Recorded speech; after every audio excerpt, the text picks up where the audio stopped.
right. Welcome back, ladies and gentlemen. I am your host, Blake Ruffino, and this is Are You Serious Sports? We hope that you are making it a good one. We know that we are as well. We have a fantastic show in store for you tonight. LSU recruiting is heating up. We got about 2 weeks.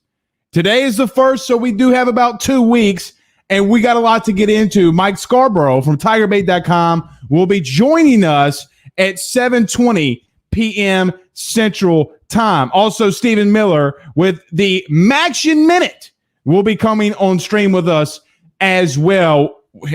Hell, the Maction's putting out a lot of great football right now, y'all. A lot of great football. And yes, as always, we will talk some LSU, maybe a little bit of Saints. I don't know yet. I don't know. I'm starting to break down this LSU-Alabama game. What do I want to see from LSU? What are some realistic goals that we could look forward to? Because I don't know if LSU is going to be able to pull it out. You guys are with me, right? You guys are with me. Like, you believe that LSU is not going to pull this game out, correct? Like, we're not that naive right now, are we? Okay. But if you do, I'm sorry to bust your bubble, but it's probably going to be a long night. But what are some realistic things we need to look forward to in reference to this game for this team to get better? But as we get started and before we get going, guys, as always, do us a favor, hit the like and hit the share. Share into some groups if you're on Facebook. Everywhere that you listen to podcasts, don't forget to rate and subscribe. All of you listening to us right now on the podcast, we appreciate it, with our good partners over at Believe. And always follow us on Twitter and subscribe to us on YouTube as well. You can follow everything that we're doing across the board, as we'll be adding a lot of great stuff coming up. We'll be having some great guests coming up. Drew DeArmond, Zach Pearson, just a couple of people that will be coming up in the upcoming days as well. But before we get started, guys, as always, let's hit some of these comments. The man, he's always in there. He's always first. Dylan Landry says, let's go. Blaine Smith says, decommitment today. Yeah, from Anthony Hunley, the defensive tackle. We're going to talk to Mike about that. Maybe LSU was looking elsewhere. Maybe he was looking elsewhere. I would expect that maybe LSU told him he was going to be to look elsewhere. But recruiting is going to start heating up. There is some talk that the number one player in the nation, Corey Foreman, depending on what website I guess you really look at, is going to be coming to Baton Rouge this weekend on an unofficial visit. Don't know if that's good or bad that he's coming for LSU playing against Alabama. I don't know if I want him to come up against this game, but nevertheless, he's going to be coming. So we'll talk to Mike about all that. Kevin says, go Tyler's. Colin Thibodeau says, so tired of quote unquote fans saying they don't want to play Bama. No one likes an ass whooping, but then happen. Yeah, I don't like it either, y'all. I don't like it either. Talking sports with TK, Tommy Krysan, our good friend, checking in with us tonight on Facebook Live. Dakota on YouTube says, hope y'all having a great day and go Tigers as always. Mike Fernando says, no matter what, RTWFU. So roll tide, what bleep you. Gino Vega says, what's up? Brandon says, Blake, is it just me or I'm scared we are going to get killed on Saturday night? We'll talk about that. As the show goes on, we will talk about that for sure. But guys, before we get started, don't forget to go see our good partners over at GM Varnado & Sons. GM Varnado & Sons has faithfully been serving your Denham Springs and Baton Rouge area for over 62 years. With their highly trained technicians, there's absolutely nothing that they can't do. RV repair, big rig overhauls, motorhome chassis, truck repair, routine maintenance, tire repair, tire sales. No job is too big or too small over at GM. Give them a call today at 225-664-9992. That's 225-664-9992.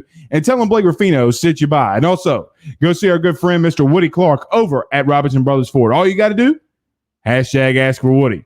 225-603-5432. Go see all of his fantastic inventory over at RobinsonBrothersFord.com. That's RobinsonBrothersFord.com. Tell them Blake Ruffino sent you by. Okay, here are some keys, guys and girls.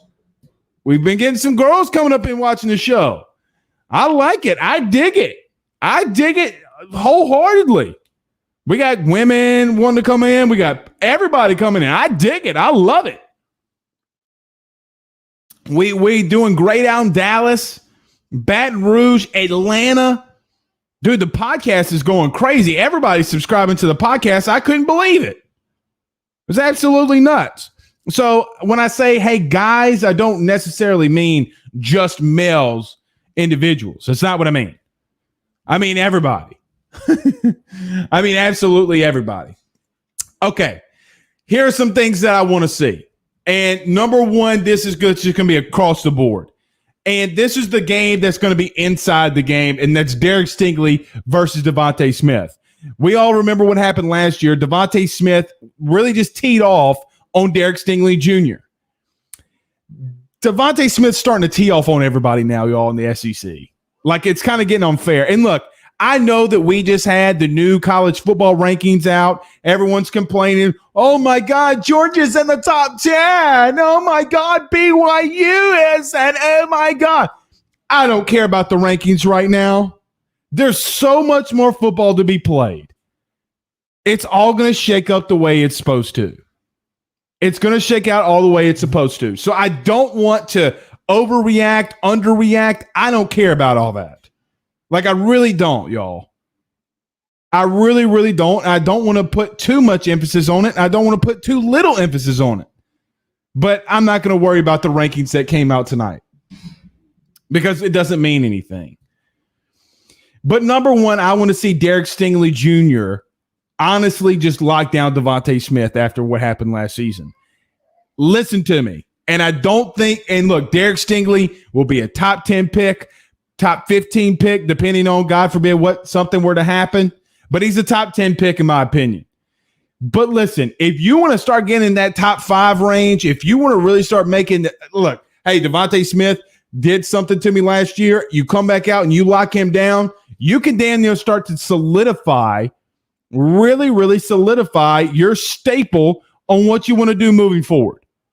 So my number one key and something that I want to look forward to in this game is I don't care if Devontae Smith runs up in the slot. I don't care if you got to move it around. Number 24 does not come off of number 6. It just doesn't happen. And I would expect for if he's starting to lock him down early, meaning Derek Stingley, that they're going to start moving Devontae Smith all over the field, which they've been doing all season long. I don't care. If I'm Bo Pelini, I'm going to Derek Stingley Jr. right now and saying, listen, you go wherever he goes. It doesn't matter. And you put your best, I mean your absolute best, not defender, your best player on your team, on arguably their best player.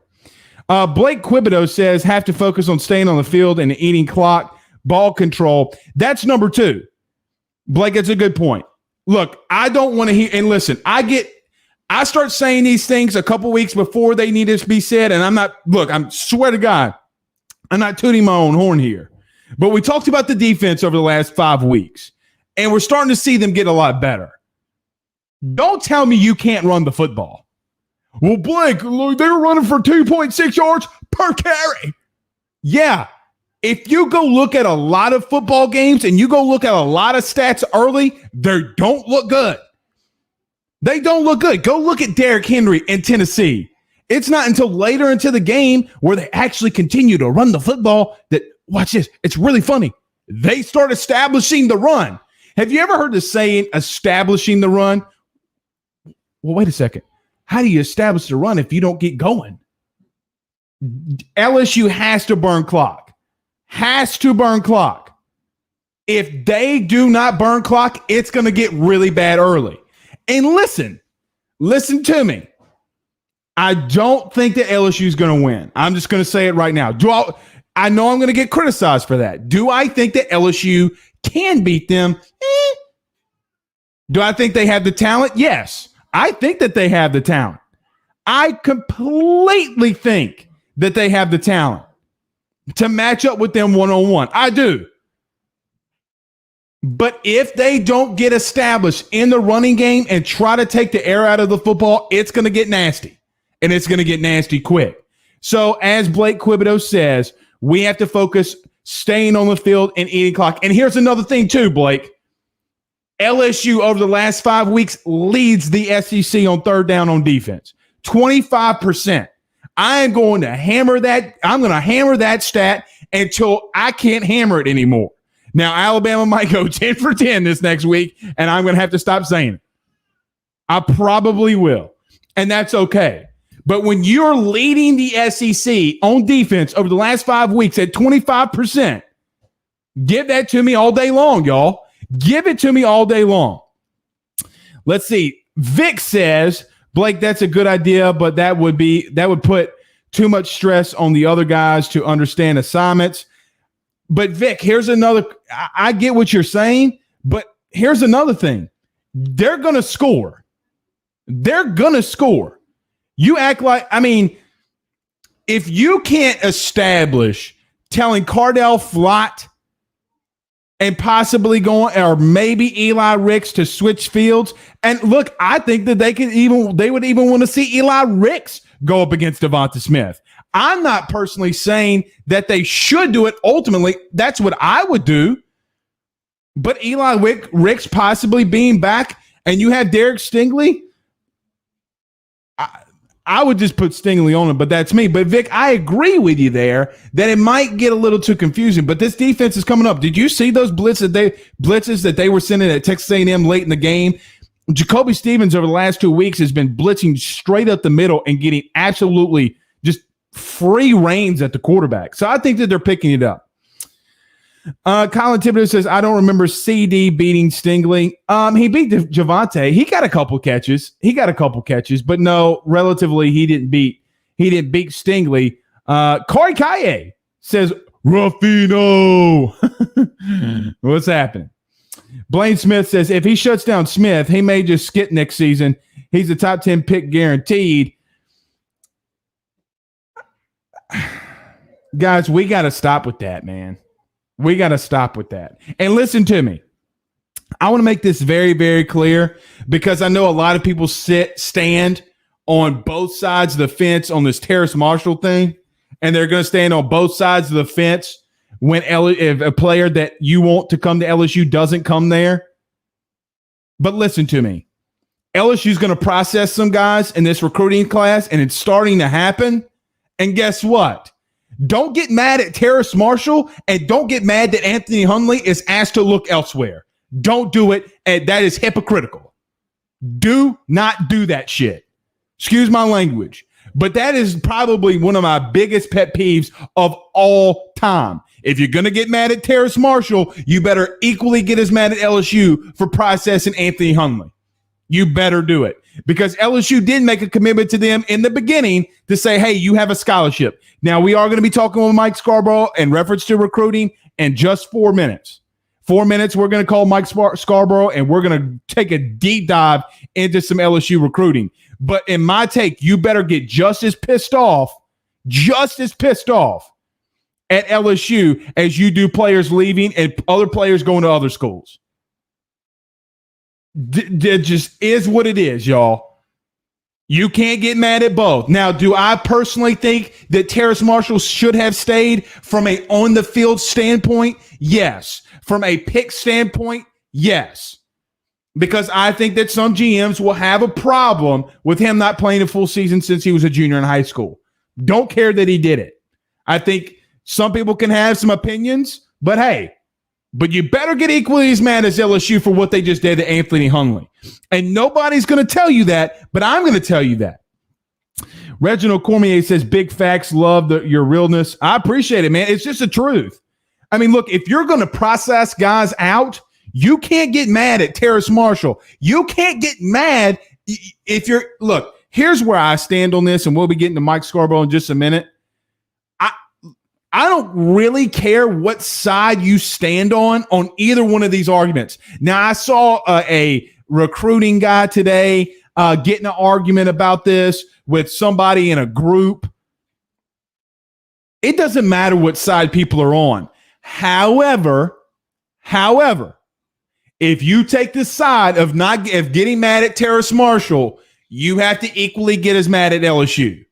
On the flip side, if you're not mad at Terrace Marshall, then you should be mad at LSU for doing this kind of things to players, and it's recruiting.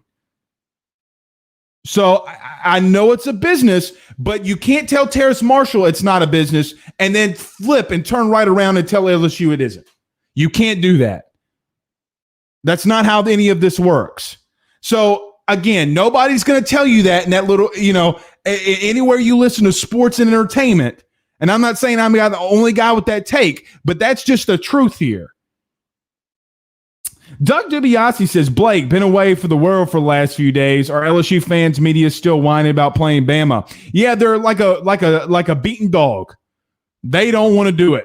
They do not want to do it. They are scared to death, Doug. We'll probably talk about that tomorrow on the Bill King Show for sure. But they're scared, dog. They're scared. They don't want this. They don't want that smoke. And then you know what's going to happen? LSU's going to go out there and fight like they've been doing the last 3 weeks. Vic says, what aspect of LSU's defense do you think Alabama will test the most? Linebacker, safety. It's the only two things that they're going to attack. It's what everybody else is attacking. I heard from somebody today inside of Alabama that I don't want to say that they're worried. I'm not going to say that they're worried, Vic, about running the football or establishing the run. Listen, this Alabama offensive line, I want you guys to hear me. All 81 of you, listen to me. And you're going to call me a homer, and that's okay. Or maybe not a homer, but you'll call me whatever. Say I don't love LSU, which is complete horse dookie. This Alabama offensive line might be the best that we've seen in the last decade. I'm not joking. Okay? This offensive line's deadly. They're deadly. You better be able to put some pressure on Mac Jones. You better be able to stop the run. It's a fantastic test for this young defensive line. Jaquelin Roy can make a lot of money this upcoming Saturday. No question. And no question that they're the best in football. They're the best in college football. No question about that. And if you're able to stop them from an LSU standpoint to 30, 31, 35 points, give it to me. If Alabama only scores 35 points, give it to me. This is what it is. One more question. We'll get to Mike Scarborough. Brennan says, also, Blake, I think LSU needs to pick a quarterback so next year he will be ready. Look, they're high on Garrett Nussmeier. They're thinking that if there is a freshman that could come in and play, that it is him. So I don't know how true that is. I don't really watch the kid play a lot, but we'll definitely ask Mike Scarborough. Sam Bacon says, please, Blake, say it ain't so. Oh, it's so. Bama, listen. That offensive line is probably the best in a decade. I'm not joking around, y'all.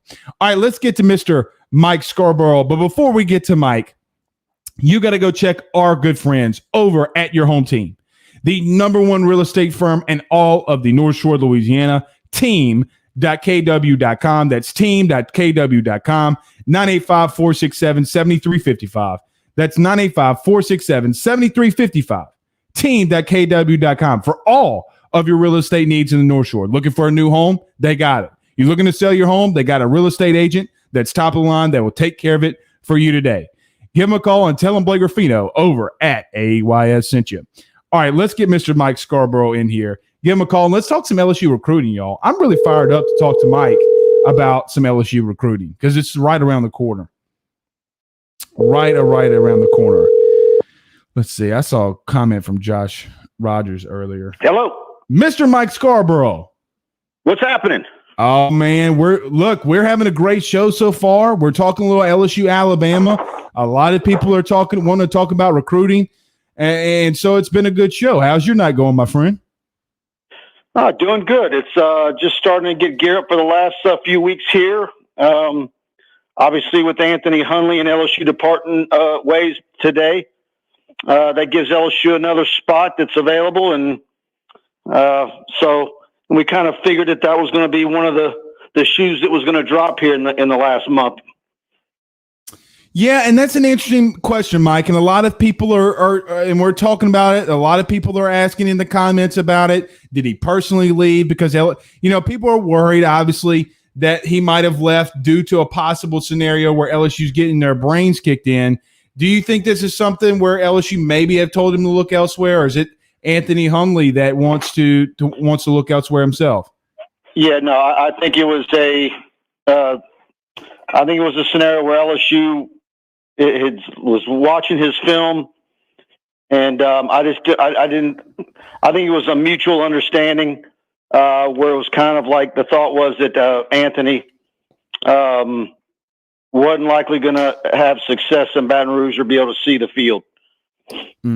Well, that makes sense. I mean, look, it makes sense. It goes by what everybody's been hearing and what you've been saying. Mike, let's get into it because we have 2 weeks here. I mean, the 16th, it's right around. And by the way, just to add to that, okay, not to cut you off. You're okay. This is a very good situation where it's a COVID. This is also a COVID situation. Mike, can you elaborate on that? Yeah, can you elaborate on that? You didn't have that kid on your campus at camp going one-on-one at an LSU lineman camp or the elite camp in June. Coaches not being able to go out and stand on a sideline and watch the kid play a game. Mm-hmm. And then just the film that they've been able to get start to pile up and so then you can say, well, what took so long? Well, this might have been able to have been handled in June. Mm-hmm. Well, Mike, do you think that, and I'm just asking here, do you think that they were just wanting to see more film of them before a possible, and not just Hundley, but for a lot of these guys that they just want to see more film before they make a final decision, or maybe not? No, I think they know they've got decisions. We're several weeks out here from the early signing period. We've been seeing offers go out to linebackers and offensive linemen and cornerbacks, and you're sitting there at 22, and you're trying to figure out, okay, if you get your absolute best case scenario and you get everybody you want on your board that's uncommitted, and if you're 22, well, if you fill in Tristan Lee, Corey Foreman, and Mason Smith, that's 25. Right. So you hadn't even talked about Savion Byrd. You got the JUCO offensive tackle at Snow College in Utah. They offered. They possibly want to take visits next month if the visits open up. Is there another running back possibility? I think what we're going to see here is probably one or two other spots open up here before it's said and done as well. Well, Mike, and I don't want I didn't mention Brian Thomas. It's there's other prospects out there. Well, and that's the thing. I mean, because we are so close. Because you do have the magic ball and you can shake it and know exactly what's going to happen, right? In recruiting, I guess. How do you see it shaking out? And I guess two parts of that. Do you see kids that possibly maybe push their recruit or when they're going to commit and sign back a little bit later because of COVID? Well, there's the thought that maybe Corey Foreman, he's not a midterm grad or a midterm enrollee. He may be a guy that might, extend it out and not sign until February. But, through this whole season and LSU struggles and, the USA Today thing, the common question has been, has this been to a detriment? Has this been detrimental to LSU's recruiting efforts? And is it going to hurt the way LSU finishes out? And I think as signing day gets here and you still got some really high profile kids that can make or break your class, particularly offensive linemen, which, frankly, the rest of the way we're seeing what a bad offensive line can do to a football team. It's making your running backs look anemic, and it's making your already troubled quarterback spot even more troubling. That is the position to really focus on the rest of the way. Yeah, there could be a linebacker, there could be, another corner, but you really have to have at least two more offensive linemen, maybe more, and they need to be guys that you got a darn good idea that they can project and play for you early. Well, and that's the question we're getting in here, Mike. Bundy asked, #Ask Mike, what about Terrence Lewis, the 5-star linebacker, inside linebacker that decommitted?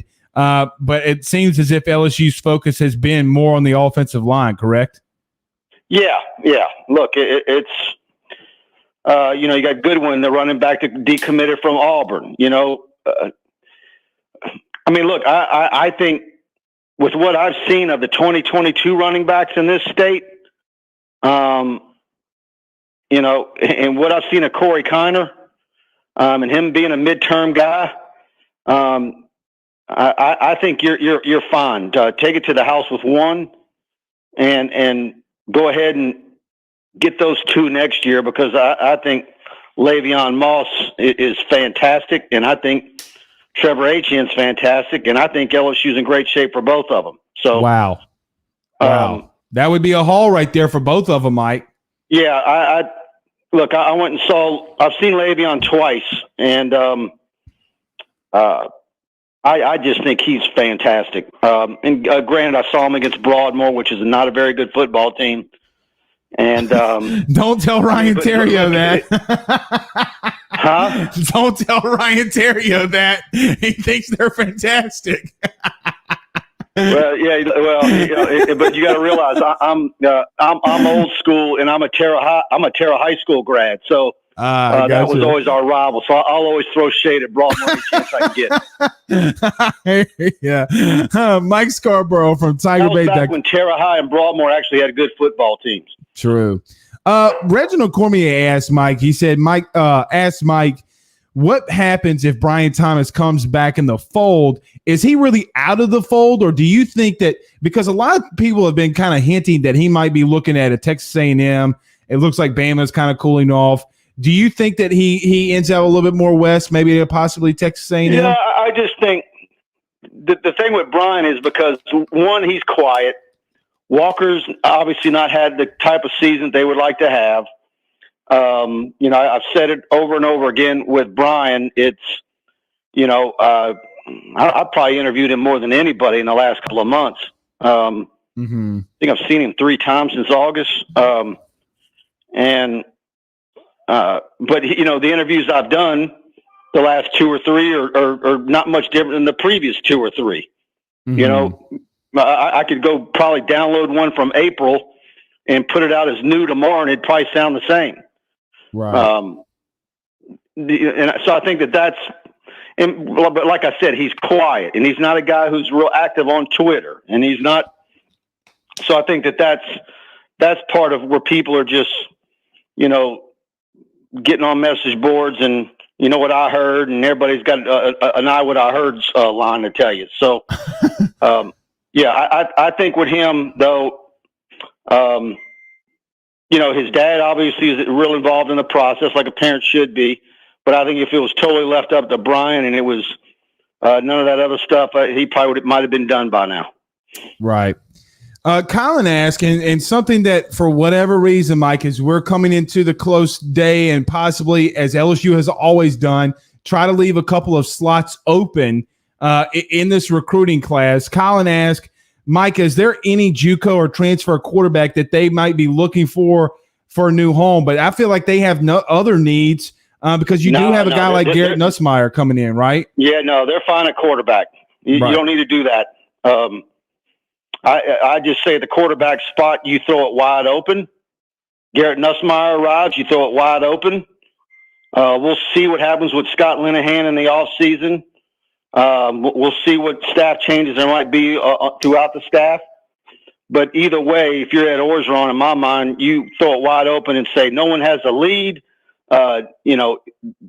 Everybody's on the ground floor, and you let Garrett Nussmeier come in and compete with the other guys and go for it. And you do the same thing with Corey Kiner. Right. But obviously, I don't think Tyrion Davis-Price and John Emery are as anemic as they've looked, or as anemic as they looked Saturday night. But, that offensive line doesn't do them any favors, and it certainly doesn't do a freshman quarterback any favors that needs favors. I know. And look, Mike, that's what we've talked about over the last 5 weeks. Look, I said that I thought that my biggest concern was the offense, and I thought that they did need to shake some stuff up on the offensive line, which begs the question here, I guess. Look, Blake, last year, I think you and I did. You had me on. You know, the biggest question mark on the LSU football team going into this season was the offensive line. Yep. Just like it was last year. Mm-hmm. Well, they answered the call and ended up with the Joe Moore Award at the end of the year. So, but it wasn't as easy to pull off this year. Yeah, so, and Mike, I really feel, just as a former offensive lineman, that Joe Burrow made a lot of checks and slide protections, and you don't have someone to bail you out. And Mike too. Think of all the times Joe Burrow saved their ass against Georgia in the Heisman, scramble and throw to Justin Jefferson. I mean, they don't have a guy right now that can do that, and I think that saved them a lot last year, right? Right, and that's another deal where. Okay, you had Jamar Chase and Burrow, and it was a non-COVID year, and those guys working out on their own. You had, a spring football practice. You're talking about, a higher level of talent as well. Mm-hmm. Everybody talks about Max Johnson being the runner. Well, yeah, he's a better runner than TJ, but he's not near the runner that Joe Burrow was. Right. He's just not. I mean, I was asking Preston the other night. I mean, if he ran a 40, what would it be? 4.8, 4.9? Because I think Joe Burrow on his best day is a 4.7 guy. Easy. Which, for a quarterback, that's damn good. Right. And I think too, Mike, just the escapability inside the pocket for a quarterback. I mean, look, Tom Brady's not the fastest dude, but he has the athletic ability to move inside the pocket that these guys just don't have right now. Mike right. Scarborough and that's why it's like, I think the one thing that I did enjoy Saturday night was the defense, and I haven't been one of those guys all year long that was thinking Pelini had to go. I'm glad that they looked the way they looked, and why is that? Well, it's because Jaquelin Roy, Ali Gay, and Ojulari and Jabril Cox, the newcomers, are finding their way. And it's getting through to them. Well, it's taking time. Well, why is it taking time? Well, it's a COVID year, and you didn't have spring football. I was excited about the defense at the end of the night, Saturday night, and me too. I felt sorry for them because the offense didn't do them any favors. And Mike, who that's as bad as LSU looked in that football game for almost the entire game. Really, you were a score away midway through the second half of being back in it. I know. And Mike, if I would have told you this time last week that LSU's defense would hold them to 13 points, you would have said probably two things. One, I'm crazy, and two, they win, right? Well, but you say that, and I don't know if I'd text two people, including an LSU staffer Friday morning, that I thought that game might be in an upset alert game because I've never bought into A&M. Hey, you told me Friday. I'll be a bear witness that you told me that too, and I know that we talked about it. And Kellenheim's poo-poo, but I thought LSU would be able to run the ball. Me too, 100%. Yeah, and look, it wouldn't have taken much offense to really make that for that game to have been a game. Mike, we're getting a lot of comments, and I got to ask you this because I love the offensive line talk. And I know this is going to sound crazy. But I think because you start talking about need versus want. Is Tristan Lee, Bird, and these other offensive linemen that LSU are targeting and recruiting over the next couple of weeks, are they not more important than some of these other guys? Maybe a Mason Smith. They're everything. They're everything. Yeah. Look, I'm not discounting a Brian Thomas or that flashy object over there, but it's all offensive line. It's all offensive line because you don't know what you're going to get from Martinez or Doomerville. You don't know if you're now going into year 3 with Perry, Cardell Thomas, and Bradford. You're getting darn close to go ahead and putting all three of them in the bust category. Spring is absolutely vital for those three guys to actually plant a flag and say, I'm a guy. Right. So that's why if they're not guys or they're not going to be guys, then you need these guys in this class that you're about to sign to be guys you're basically recruiting over them. Well, and you know what, Mike? And guys being here on the offensive line for, I don't want to say a long time, but 4 or 5 years has really helped LSU. You look at Lloyd Cushenberry. I mean, Mike, I'm going to throw another guy out to you that you don't hear his name anymore. When's the last time you heard Austin Deculus' name of him getting beat? But also, too, it's like, Chase and Hines. I mean, right. What kind of bright future did we think, or how dominant did we think Chase and Hines was going to be in year one when he came in as a freshman and looked the way he did? We just thought, holy smokes, how good is he going to be in 2 or 3 years? Well, Mike, and now you're like, okay, he's overweight. He's not this. I don't know, man. We had the rumors of Terrace Marshall, opting out, which he ended up doing. Then it became Ed Ingram, and I'm watching some plays Saturday night of Ed Ingram, and I'm like, man, he looked like he already opted out. I know. And look, I think that he's got to come back. I mean, that's just my opinion, but I think he's got to come back. But, I've gotten into that with some guys. I'm like, what? Somebody has to come back. Man, nobody has to come back. I think that's where, boy, you really have to do a recruiting job, because if you're having this type of season and we still got 3 more games left, and how brutal could the next 2 weeks be in our minds as far as worst case scenarios? When you're trying to convince a guy like that to come back, was he thinking?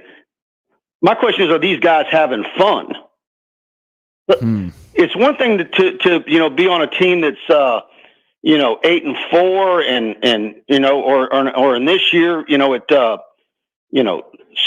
or 7-3 and have been having some fun with it. And you can see where this team could really, if the ball goes the right way, could be an SEC West contender next year. So when you're trying to convince those type of guys to come back, man, they can either say, you know what, no, I only need so many hours to get my degree. I'm gonna go ahead and get it and get a job, or I only project as a fourth or only as a fifth rounder, but I'm gonna go ahead and take a chance and get on an NFL roster in the training camp and let the chips fall where they may. And if it works, it works. Because some of those guys, it's like I'll argue, an Austin Deculus. I'm just going to use him as an example, not throwing him under the bus. But he could come back. But let's just say hypothetically he's got a 5th round grade. Does he come back next year and he's a 4th? Right. Well, what's the difference in money between a 4th and 5th rounder? $100,000 usually. Okay. Yeah. I mean, and Mike, I mean, it's not like it's sometimes, but you look at a guy like Jacob Phillips who goes into the 3rd, he got a 5th round grade. Some teams might even think that he's higher. I mean, you never really know what these guys are saying either. But my point is like, I can go ahead and take the risk because, I am at this certain age. I am what I am. And the outlook for next year's team is what? That's my only point. No, I'm with you. Mike, one more question and we'll get you out of here. Mike Scarborough from tigerbait.com is our guest. He'll let you know everywhere you can go to get all of his great stuff. I know I'm a subscriber and I go there daily before I get my day going. Mike, and I know it's soon. I know 2 weeks in recruiting is a lifetime. But do you see LSU making any big splash on signing day as it pertains to today's date? Do you think they pull a rabbit out of a hat and possibly get a Corey Foreman? I know some people have talked about he's coming down this weekend. I think it's absolutely the LSU can make a big splash. Mm-hmm. And I think it could very well be with most LSU fans I talked to wishing the season was over and they didn't have to play these next couple of games. It's just let's just get the year over with and be done with. I absolutely think in a couple of weeks, signing day could give LSU fans a big shot in the arm. I agree with him, and that's why the program and its fans and the psyche of the fans need that positivity. That's where I was about. And you don't think Mike? I don't know if this does it for recruiting for players on the team so much. But listen, when I was at Southeastern, I knew that we stole a 3-star tight end, tackle, wide receiver from UL. I was like, hell yeah. Like, let's go. But that's just me. Robert Alford coming to Southeastern versus, and I know he had some other things, but coming to Southeastern, I mean, you always like new, fresh guys coming in and stuff like that. Mike, tell everybody where they can get all your fantastic stuff and where they can go find it. That's it. Go to tigerbait.com. We've got our Christmas gift cards linked on the front page. That's always a big deal for us. People love giving a Tiger Bait gift subscription. $1 gets you on the site to try us out for a month. Now's the time to do it. If you use promo code AYS30, you'll get 30 days of Tiger Bait for $1. So you'll get all of our recruiting coverage for the next month for $1 if you use the AYS30 promo code. And like I always say, choose the annual package for when your trial period's up, because you basically get 3 months for free when you choose annual versus monthly. So you'll get your text alerts, you'll get our newsletters, our message board, the works. And plus we got our Facebook Live shows and all the stuff we're doing now at Tiger Bait. So if you're an LSU fan, we'd love for you to check us out and become a premium member. Mike, I appreciate it, my friend, and you're always my first stop every morning to get the day going, man. I appreciate you taking the time with us. Hey, anytime. Enjoy the chat and talk soon. All right, Mike. Thanks, man. That is Mike Scarborough from tigerbait.com. I always love Mike when he comes on because, look, recruiting is the lifeblood that fuels the dreams of champions. It always has been and always will be. As you just heard, Mike, he thinks that LSU can make a splash. The way that I read that, he thinks you can pull off a Tristan. Listen, if you get a Mason Smith, Stephen Miller, I'm trying to text you. Bring your happy booty in here. Stephen Miller's going to be coming on with the Max in Minute, but my phone iPad froze. But Stephen Miller is going to be joining us in just a second. But look, I always love talking to Mike, and look, usually he's spot on when it comes to recruiting. I don't really remember a time where Mike's just been dead off on information and stuff that's going on. But if you do lead, and if you do get a guy like a Mason Smith, if you do get a guy like a Tristan Lee, if you do get a guy like a Corey Foreman, and you get yourself into that where you're struggling on both sides of the line of scrimmage, listen, I know that this season sucked. But you're going to continue to move forward and progress. Personally, I'm with Mike. I am 100% with Mike. You got to get the guys up front. I don't want to say to cut a guy like a Brian Thomas. That's not what I'm saying. But at the end of the day, you got to win. You win the game up front. We just talked about 20 minutes ago about Alabama, as Stephen A. Smith would say, having the best offensive line possibly in a decade. And look what they're doing. You win the game in the trenches. Okay, we're going to have Mr. Stephen Miller joining us. But before we get to our good friend, Mr. Stephen, you got to go check my good friend, Mr. John Patton, out at Area Home Lending. Guys, with all the help from the Federal Reserve, it has pushed mortgage rates down to the lowest that they've ever been. Yes, the lowest ever. If you're considering buying a new home, saving money on that mortgage that you have now, or even doing that cash out refi, the timing has never been better. 225-663-2500. 225-663-2500.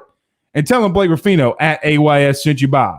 And for all your personal injury attorney needs and criminal defense, go see our good friends at the Drake Law Firm. Personal injury, criminal defense, real estate, and successions. There's not a law firm better for you. They're only a phone call away, or go see them at 154 West Pine Street, Ponchatoula, Louisiana. And for both of them, tell them Blake Ruffino sent you by today. All right, we got Mr. Stephen Miller on the phone with us. Look at my man. What's happening tonight, Bo? Man, I can't call it. What's good? Oh, I don't know. Look, we were talking some LSU recruiting with Mike Scarborough. And look, Stephen, very quickly, recruiting is the lifeblood that fuels the dreams of champions. They got to finish this class strong, right? Yeah, I was telling someone this afternoon, I was like, we had a bad season and there's a lot of clouds around the program and stuff. But one thing that's a silver lining is, man, they're still killing it in the recruiting trail. I mean, but they don't have the big whales signed yet. But from the projections and crystal balls, I mean, it's just looking like it could be a great year. I agree with you. And look, if you win, look at all these comments. It's Miller time. Stephen Miller, Steve-O says Reginald Cormier. They love you. You're the man of the people. You're like the Rock. Let's get it. You're the man of the people, the people's champion. But I agree with you, Stephen. I think that they got to finish strong. And if they can get a top 5 class, it's only going to bode well. Okay, look, I know that you lost your mind this last weekend because we had some action. Your running back from Buffalo went absolutely off. I know you said you wanted to win the Heisman. Your Maxi Minute starts now. Let us know. Let's get it.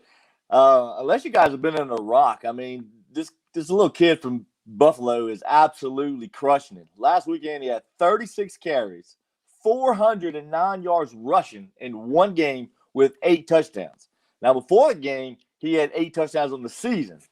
The man is just absolutely crushing it. Oh, technical. But, man.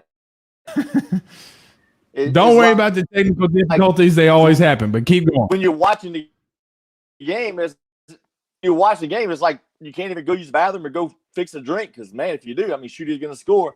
I was looking it up, too. Every 6.6 carries, the dude gets a touchdown. How nuts is unbelievable. That? Miller, really quickly, I think his last name was Gibson, but the kid from the running back from Memphis last year. Yeah. Okay. Like everyone's like, oh, well, he plays at Memphis, but your kid from Buffalo. I mean, listen, Stephen, should he get and I'm being very honest here. Should he get a Heisman vote? Should he get Heisman vote? Maybe not number 1, but should he get like second, third, or fourth or third fifth place? Possibly. Right. I mean, if he continues on this trend, I mean, is which they got a layup this weekend. I mean, they got the Bobcats, and shoot, I think they're a 2 touchdown favorite already. But I mean, if he continues to rack off 5, 6 touchdowns a game, hey, why not? But I mean, on the season is he's got 970 something yards. He's got excuse me. He's got 920 yards, 16 touchdowns in 4 games. That's unbelievable. 8.6 yards a carry. That's hard to do against air.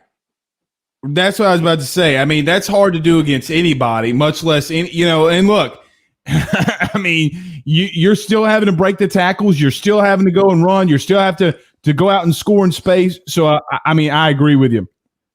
What else? What other games are you looking for? Go ahead. Go ahead with Stephen. No, I was just going to finish up. I mean, 36 carries for anybody is just an outrageous amount. And what's crazy is the not so much the second string guy, but the second head of the 2-headed monster. He had 16 carries for 97 yards and 2 scores. So I mean, it's just unbelievable. But yeah, they had a big East matchup last weekend with Kent State, and they 70 to I think it was like 41 or something. It was like unbelievable. But yeah, I mean the chalk's raining out. I mean, as everybody thought the start of the season it was going to be Buffalo in the East and Western was in the West, and they're 4-0 also, and they play Eastern this weekend, and I think it was 15 or 16 point spread this morning, and Western's got a little game against Ball State at the end of the year on the road, which may be a trip up for them. But by then, I think they'll go ahead and lock up the West. So it'll be Buffalo and Western in the finals, and that'll be on the 18th. Well, we'll see, and hopefully maybe they get into maybe a New Year's Six. Maybe they can work their way up there. Maybe they can play a team like a BYU. We'll have to see. I mean, it'll be a stretch, but it's 2020. I don't know. You never know. 6 games, but who knows? But yeah, but they're fun as hell to watch, man. I tell you, they are fun as hell to watch. Absolutely. What other games? I know you're going to be watching LSU, and I won't make you talk about your what you don't want to probably talk about this weekend. But is there any other games this weekend you're looking out for? Yeah. Actually, I hang on one second. Yeah, I doubt I get to watch much of the game. We've got a work party that we got to go to Saturday at 6. So I may have like an eye on it, but I won't be invested in it. But I don't really know. I hadn't looked a whole lot this weekend. I mean, it's a lot of blowouts as well as looking like. But yeah, there's not really one that I'm Tennessee. Yeah, and that game's lost its luster. I mean, you've had a lot of games that have lost their luster. What can Ohio State? What is Clemson? What is Notre Dame? What do all these other teams look like? Right. I mean, there's not really some high-profile ones, but we'll see. We'll definitely see. Yeah. One more question, we'll get you out of here. What you got? What do you think would be a win for LSU Saturday? End of the game, you sit there. What to you, outside of a victory, because a lot of people think that won't happen, but outside of a victory, what do you want to see from Saturday from the LSU Tigers? It's just improvement from the last few weeks. I mean, the defense has slowly been getting better. And like Mike said, he said, now you're seeing the younger guys step up and play well. And it's like the equivalence of them having a spring and then coming into the season. And that's what they've been getting a little reps here and there. And now they're starting to show out. So, I mean, if we could just continue to limit the explosive plays, which is a tall task with Michie and Smith out there. I mean, shoot, those guys just step on the field and it's like an explosion. But it's just some improvement from the defense, and it's just don't take a step back. And hopefully then we can figure out something in the quarterbacks, either one or the other, Johnson or Finley, can step up and eliminate the quote-unquote the freshman mistakes. I mean, it's just improvement overall. It's just so we don't have to come next Monday and hear the exact same story that we heard last week and 3 weeks ago after the Auburn game. And it's just the main thing I want to see is improvement and try to put the points on the board. And it's just keep it, I don't know, to respect. Just keep it close. Nobody wants to see a 63C. Yeah. Yeah. I'm with you. Stephen Miller just go into halftime. Go ahead, man. Finish up. Go ahead. No, I was just going to say, if we can just somebody just keep it close into halftime and just come out and make a play or two. Whoops. Make a play or two in the second half. I mean, hell, who knows? I hear you. Stephen Miller. Minute. Improvement. I hear you, brother. Later, I appreciate you coming on, man, with the Action Minute. Thanks, man. We'll talk soon. All right. That's Mr. Stephen Miller with the Action Minute. All right, guys, we're going to call it for the night. We will be back tomorrow. Drew Diorman from Alabama, who covers the Crimson Tide, will be joining us. Going to break down the game with him. Got a lot to talk about with him. What does he see from Alabama? Does he think LSU can even come close to keeping that game tight? We will talk to him, but I'm glad that he'll be on with us. One final comment. Blake Quibido says, want to hear, I'm proud of my guys. They went out there on their shield. I agree with them. And Dakota Hopper says, have a good night. Yep. We will see you guys tomorrow. All right, guys, my name is Blake Ruffino. Are You Serious Sports? We'll see you soon.